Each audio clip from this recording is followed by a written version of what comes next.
इस कार्यक्रम के पुण्यार्जक हैं सिविल इंजीनियर परख जैन, वास्तुविद।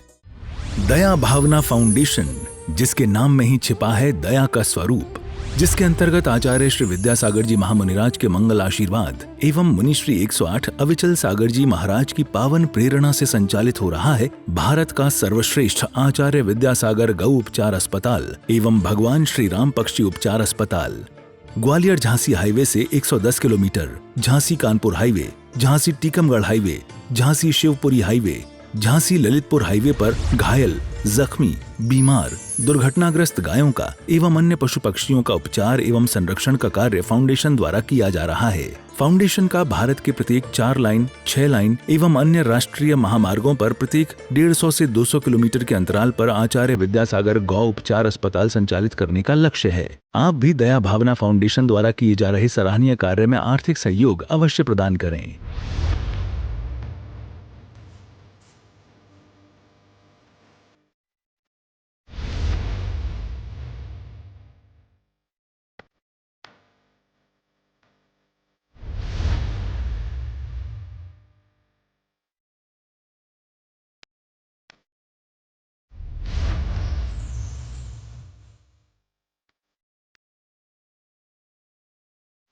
जिन्होंने अपनी आत्मा, अपने मन, अपनी वाणी और अपनी इंद्रियों की शुद्धि को करने का लक्ष्य बनाया और जो अपनी उस लक्ष्य को पूरा करने के लिए किसी एकांत स्थान में जाकर के, निर्जन वनों में रह करके, बीहड़ों में रह करके, पेड़ों के कोठारों में, पर्वतों की गुफाओं में, जंगलों में और अटवियों में रह करके जिन्होंने अपने अंतःकरण में विशाल चिंतन मनन करके अपने ही अज्ञान को नष्ट करके, जिन्होंने अपने मन, अपना हृदय और अंतःकरण को वैभवशाली बनाया और जिन्होंने अपने आप को पवित्र होने का स्वप्न देखा था, ऐसे उन योगियों के द्वारा जब केवल ज्ञान प्रकट किया जाता है तो इस सृष्टि के प्रत्येक चराचर जीव राशि उस केवल ज्ञान को नमस्कार करती है। और मैं अविचल सागर हमेशा ऐसे योगी जनों को जो अभी योग साधना में अपना प्रयास कर रहे हैं और जिन्होंने अपनी योग साधना को पूर्णत्व का रूप दिया है, ऐसे उन महायोगियों के चरणों में मेरा हमेशा ही नमस्कार होता रहे। जैसे कि कल और परसों भी थोड़ा चिंतन का विषय था, मन लगाना और मन का निर्माण करना। तो सबसे पहला जो कार्य होता है वह मन निर्माण करना होता है। बोलने में आता है रोटी बनाओ, बोलने में आता है,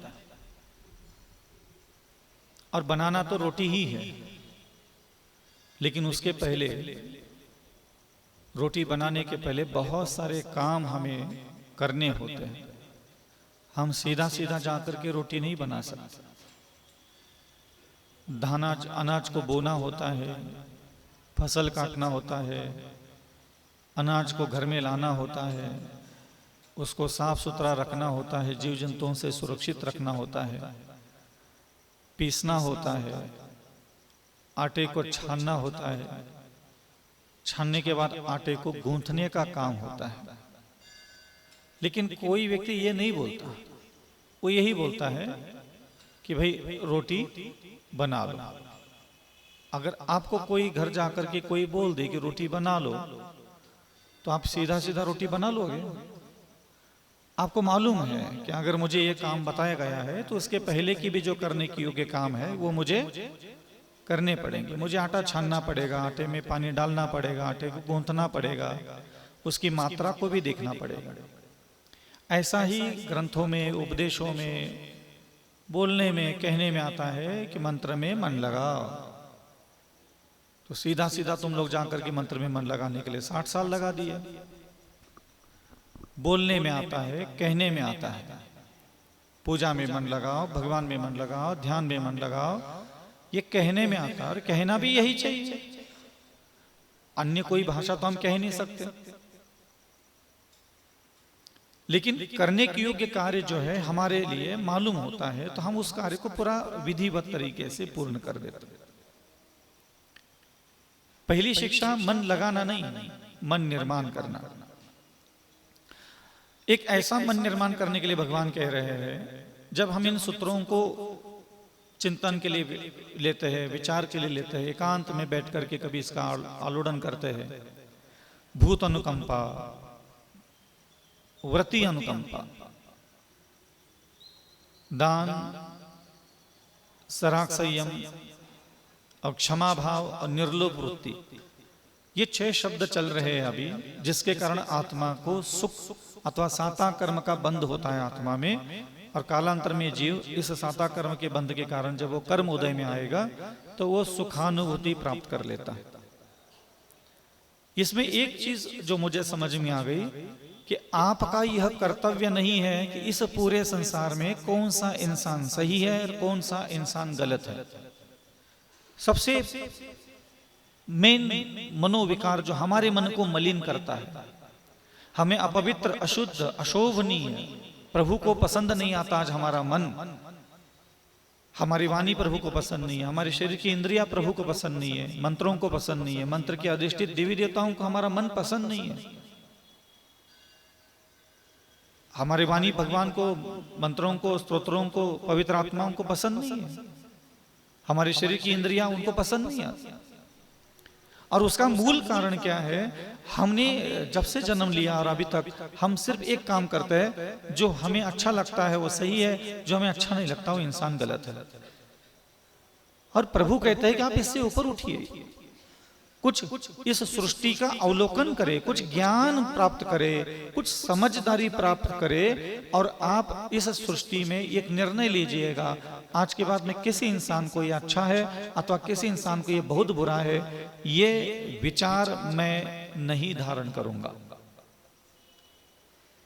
थोड़ा सा एक कल्पना करो कि आप किसी भी व्यक्ति को, आपका दिमाग ये सही इंसान है, बहुत अच्छा है, ये तो बुरा है, ये ख्याल जब तक आप खत्म नहीं करोगे तब तक आपका मनस्थिति जो है दया करने की स्थिति में नहीं आती। दया कौन करेगा? भूतानुकंपा, वृत्ति अनुकंपा। आप सोच लीजिए, नाना प्रकार की गति से, नाना प्रकार की योनि से, नाना प्रकार के पूर्व जन्मों में कर्म करके कोई आकर की वृत्ति बन गया, जिनेंद्र भगवान के व्रतों को उसने धारण कर लिया, तो अभी तो वो मुनि रूप में तो आपको दिख रहा है, लेकिन उसके आत्मा में कर्म कहां से, अनेक प्रकार के मलिन कर्म करके कर्म भरे पड़े उसके आत्मा में। जब वो उदय में आने लग जाते हैं तो हमें वो मुनि महाराज पसंद नहीं आती। हम इतने आदतन हो गया है कि अब हम पंच परमेष्टि को भी पसंद कौन सी है देख लेते हैं, क्योंकि घर में आदत है, सास पसंद नहीं है तो पति पसंद है, पति पसंद नहीं है तो जेठानी पसंद नहीं है, ये पसंद नहीं है। हमें ना पसंद करना और पसंद करने की जो मानसिक बीमारी है, पहले उसको समझना पड़ेगा कि तुम आखिर होते कौन हो, किसको पसंद करना और किसको ना पसंद करने वाले, तुम्हें क्या अधिकार है। और ये किसी को पसंद करना और किसी को ना पसंद करने की ये आदत के कारण आप जिसको पसंद नहीं करते, ना उस पर दया कर पाते हो, ना क्षमा कर पाते हो, ना मधुर वचन बोल पाते हो, ना उसके साथ सरल व्यवहार कर पाते हो, ना उसकी विनय कर पाते हो। रोग एक है और दुर्गुण कितने पैदा करता है? करोड़ों। एक रोग है हमें पसंद करना और ना पसंद करना, दोनों से ऊपर उठो। महाराज यहाँ की कमेटी कैसी है? मैंने कहा क्या पता कैसी है, नहीं अच्छा तो लगता होगा ना आपको। मैंने कहा मुझे नहीं पता है, मुझे पता नहीं है। नहीं आते तो महाराज अक्षटड़िया इतने अच्छे हैं, आकाश इतना अच्छा है, प्रबंधक वगैरह भी बहुत अच्छे हैं यहाँ के, अन्य सारे महाराज जी बहुत अच्छे लोग हैं। मैंने कहा मुझे नहीं पता। नहीं महाराज आपको कुछ तो बोलना पड़ेगा, ऐसा आप टाल रहे हैं इसका मतलब आपके मन में उनके लिए कुछ बुरा है। आपको हाँ बोलना चाहिए ना। आप ऐसे कैसे कह सकते कि मुझे नहीं पता, मतलब आप नाराज हो, कुछ बात हुई है, कुछ छुप गई बात। ये आपके बौद्धिक संस्कार मुझसे भी राग द्वेष करवाना चाहते हैं। आपका मस्तिष्क दिन भर किसी को पसंद करता है, किसी को नापसंद करता रहता है, तो वो आपके मानसिक बीमारी बन गई। और उसी के कारण यहाँ जिनवानी का कोई भी शब्द आपके द्वारा हृदय में, बुद्धि में, भावनाओं में प्रकट नहीं होता, दया ही से नहीं आती। कई बार मैं देखता हूँ इतने बड़े हमारे जैन कुल के उत्पन्न होने वाले है श्रावक श्रेष्ठी, कभी जीवन में कोई बड़ा अधर्म नहीं करते, बड़े अपराध नहीं करते, बड़े पाप नहीं करते, बड़े खोटे काम नहीं करते, बहुत बड़े बड़े घोषित निंदित, फिर भी ये दयालु क्यों नहीं बने? तो ये छोटे छोटे बौद्धिक अपराध होते हैं।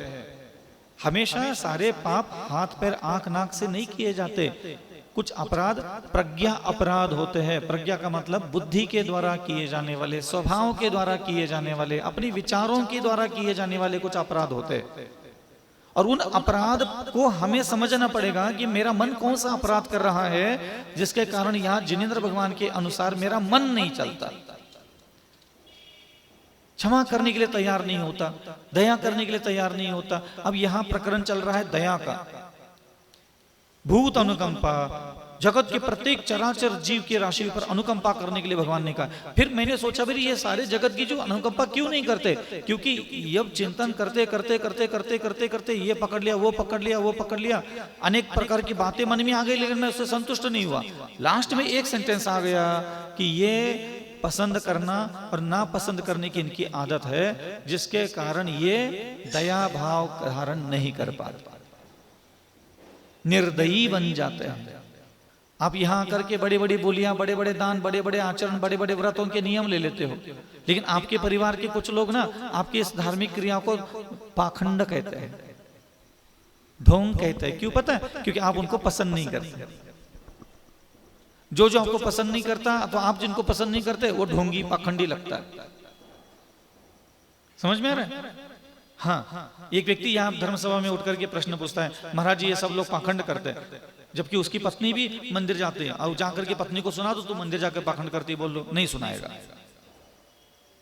नहीं बोलेगा उसको पाखंडी, लेकिन एक समाज को, दूसरे लोगों को बोलेगा वो, क्योंकि वो लोग उसको पसंद नहीं आते इसलिए बोलता है। तो प्राय करके हमारे जो दुर्गुण पनप रहे हैं ना, ये पसंद करना और ना पसंद करना। थोड़ा सा आज एक दिन भर आप साधना करके देख लो, आज मुझे किसी चीज को पसंद नहीं करना, आज मुझे किसी चीज को ना पसंद भी नहीं करना। समझ में आ रहा है कुछ कह रहा हूं? किसी भी व्यक्ति विशेष को लेकर के सब ठीक है, ये भी ठीक है, वो भी ठीक है। थोड़ा माध्यस्थ भावम जो होता है, ये इस अवस्था में, समता का जो भाव होता है वो इस अवस्था में होता है। एक ऐसी मनस्थिति का निर्माण करे। एक विशिष्ट प्रकार का मन कब निर्माण होता है? तो शास्त्रों में बहुत सारे ऐसे साधना विधि बताई है जो मुनियों को भी करने के लिए जरूरी है और गृहस्थों के लिए भी जरूरी है। एक शब्द जो मुझे बहुत अच्छा लगता है और मैं सबसे पहले उस शब्द को बहुत पसंद करता हूं। मैं ध्यान में प्रवेश बाद में करता हूं, मैं भगवान में प्रवेश बाद में करता हूं, मैं मंदिर में प्रवेश बाद में करता हूं, मैं मंत्र में प्रवेश बाद में करता हूं। मैं पहले उस शब्द के अंदर प्रवेश करना पसंद करता हूं, और वो शब्द है एकांत। एक अंत, जहां एक ही है और वो एक ही है, बाकी कुछ है ही नहीं, इसलिए उसको एकांत कहते हैं। अंत हो गया, बस मैं ही हूं, एक बूंद है बस, खाली मैं हूं। मैं आपको इसके पूर्व भी कुछ चिंतन के बिंदु दिए थे कि हम मटमैले क्यों हैं, अपवित्र क्यों हैं, अशुद्ध क्यों हैं, अमर्यादित क्यों हैं, हमारे अंदर मन क्यों अच्छा नहीं है, आंखें क्यों अच्छी नहीं है, वाणी क्यों अच्छा नहीं है, कर्नेंद्रिय क्यों अच्छी नहीं हमारी, हमारा हृदय, हमारी बुद्धि, हमारे ख्याल, हमारी भावनाएं अच्छी क्यों नहीं है। उसका कारण मैंने आपको उस समय बताया था कि जब से हमने जन्म लिया है अभी तक कि जो जीवन यात्रा हमारी रही, हम अपने दिमाग का इस्तेमाल सिर्फ इंसानों के बारे में सोचने के लिए करते हैं। हमारी आंखें सिर्फ इंसानों को ही देखना चाहती है, चाहे वो स्त्री हो चाहे पुरुष हो। हम सिर्फ इंसानों की ही आवाज सुनना चाहते हैं, चाहे वो स्त्री की आवाज हो, चाहे पुरुष की आवाज हो, चाहे संगीत हो, चाहे अन्य कोई प्रकार की हो। हम बात किससे कर रहे हैं? जब से जन्म लिए हैं इंसानों से ही बात कर रहे हैं। छू किसको रहे? इंसानों को स्पर्श कर रहे सबसे ज्यादा। एक यही कारण है कि आपकी आत्मा इतना मलिन, इतना अपवित्र, इतना अशुद्ध और इतना असंतुलित होती चली जा रही है। जिनेंद्र भगवान अथवा जो आदि कुमार थे गृहस्थ अवस्था में बैठे हैं, आप देख लीजिए, उनको उसी जीवन से मोक्ष जाना उनका नियम था। तो वस्त्र उतार करके अपने महल के 7वें खंड के छत पर बैठे रहते ना। मोक्ष तो जाना था उनका, न नरक जाना है, न त्रियंच गति में जाना है, न देव बनना है, न मनुष्य बनना है, मरण होना ही नहीं उनका। नियम है उनका, चरम शरीर है वो। तो क्यों नहीं बैठे? क्योंकि ध्यान रखना, भले ही आत्मा का कल्याण कहीं भी हो, लेकिन मन का निर्माण कहीं भी नहीं हो सकता। आत्मा का कल्याण तो समुद्र के अंदर देवता लोग होते हैं ना, देवता उठा करके उपसर्ग करते समुद्र में फेंक देते। देवता लोग मुनि के शरीर को ऊपर उठा करके आसमान में ले जाते हैं, आसमान से पहाड़ पर पटक देते। केवल ज्ञान तो कहीं भी हो जाएगा, उद्धार तो कहीं भी हो जाएगा, भला तो कहीं भी हो जाएगा, नदी में, नाले में, केकड़ में, गड्ढे में, सब में हो जाएगा। मन का निर्माण सब जगह नहीं होता, बुद्धि का निर्माण सब जगह नहीं होता, हृदय का सुंदरता सब जगह निर्माण नहीं होती। तो वहां उस समय कहा जाता है आप एकांत सेवन कीजिएगा। एकांत सेवन का मतलब क्या होता है? थोड़ा कुछ समय अपने जो जागृत अवस्था में रहते हैं हम लोग, उस समय ऐसा बुद्धि पूर्वक कहीं ऐसे स्थान पर जाना चाहिए जहां सिर्फ हम अकेले हो और शांति से बैठे हो। ये शांति शब्द हटा दो वहां से, ये मैंने गलत बोल दिया। बैठे हो, हम जहां बैठे हो, वो शांति हो चाहे अशांति हो, बस बैठना चालू करो। और ऐसा जगह बैठो जहां आपको इंसान की आवाज सुनाई ना दे, ज्यादा इंसान दिखाई ना दे, ना इसके बारे में सोचो। एकांत वासा जो बोलते, बड़े बड़े महापुरुष कहां निर्माण हुए। आज जिनको तुम वंदन कर रहे हो, नमस्कार कर रहे हो, पूज रहे हो, ध्यान रहे हो, जिनका स्मरण और नाम लेते ही करोड़ों जन्मों के पाप नष्ट होते हैं, वो ऐसे बने कैसे? वो सिर्फ एकांत स्थान में गए, और एकांत हमें बहुत कुछ सिखाता है। इस कार्यक्रम के पुण्यार्चक थे सिविल इंजीनियर परख जैन, वास्तुविद। क्या आप वास्तुशास्त्र के अनुसार अपने घर का काम कराना चाहते हैं? तो आज ही जुड़ जाइए सिविल इंजीनियर परख जैन वास्तुविद से, जो अपने वास्तु ज्ञान से कराते हैं सारा काम। जैसे पुराने घर का वास्तु बिना तोड़ फोड़ कर सही किया जाता है, कॉलोनी का लेआउट प्लान, वास्तु की 16 दिशाओं के अनुसार घर की प्लानिंग, वास्तु के अनुसार 3D एलिवेशन। हमारे यहाँ सारे कार्य वास्तु की 16 दिशाओं और 32 प्रवेश द्वार को ध्यान में रखकर किए जाते हैं। स्थान महाकाली लाइन, कटरा बाजार, ललितपुर। तो देर किस बात की, हर वास्तु से जुड़ी समस्या का निदान करेंगे सिविल इंजीनियर परख जैन वास्तुवेद। संपर्क सूत्र 9630845139।